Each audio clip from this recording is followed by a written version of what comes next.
Okay, this morning we are continuing with the story of the captives who were taken to Babylon when Jerusalem was conquered. We discussed before Daniel and his three friends, Shadrach, Meshach, and Abednego, refusing to eat the king's food, and God blessing them because they chose to obey him instead of to bow to the pressure of the authorities around them. And God, in fact, made them the wisest counselors that the king had. We don't know where Daniel is for today's story. He is not mentioned at all, so we don't know if he was off in some other part of the kingdom doing errands for the king or just what was going on.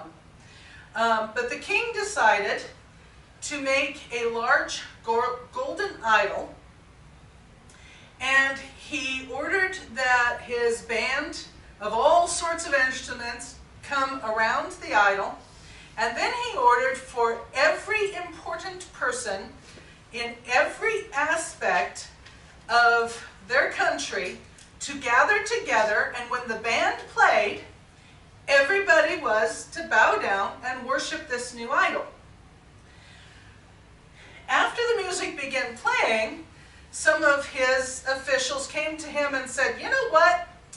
Some of those captives that we brought here from Jerusalem, they're not bowing down and worshiping your idol like you told them to. You got to go get them." So the king called Shadrach, Meshach, and Abednego, because that's who it was, up to him, and he said, "Why aren't you worshiping my idol? We only worship God. We don't worship things that aren't the real God." And the king said, "The punishment is to throw you into the fiery furnace and burn you alive if you don't bow down to my idol. So we're going to do this again. We're going to play the music again. And if you bow down to the idol, everything's cool. But if you don't, I'm going to kill you." And they said, "Well, you know, we don't have to go through all this because we can tell you right now what we're going to do. Whether our God decides to save us from your furnace or not, we will not worship your God. We will only worship our own God, the true God, the one who created the universe." Well, this made the king mad. He heated the furnace, he ordered the furnace to be heated 7 times hotter than its normal temperature. And they tied up Shadrach, Meshach, and Abednego, and they threw them in the furnace, and it was so hot. Forgot, I had a flannel. It was so hot that the people throwing them in died from the heat. And the king, let's see them suffering, they won't obey me?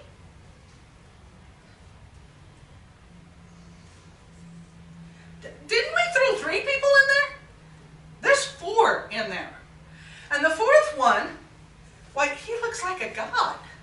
And they're walking, get him out of there. Something's wrong here. So they called Shadrach, Meshach, and Abednego, and they walked out of the furnace. And the Bible says their clothing didn't even smell like smoke. The bonds were gone off their hands and feet, but they didn't smell like smoke. Their eyelashes weren't burned. There was nothing wrong with them. They were perfectly fine.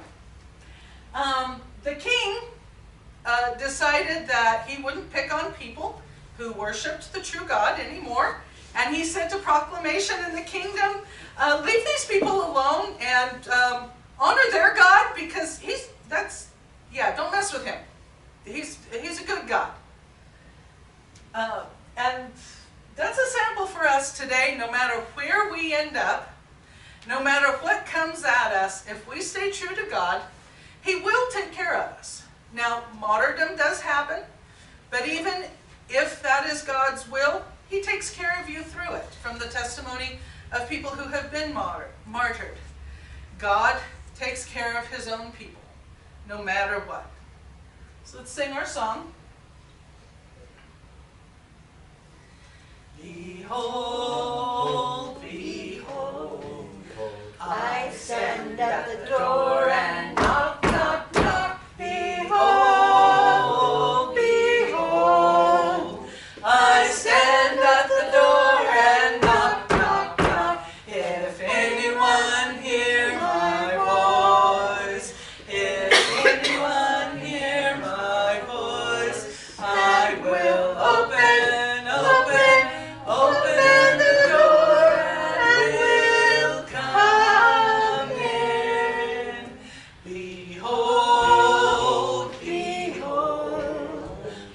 stand at the door and knock, knock, knock. Behold, behold, I stand at the door.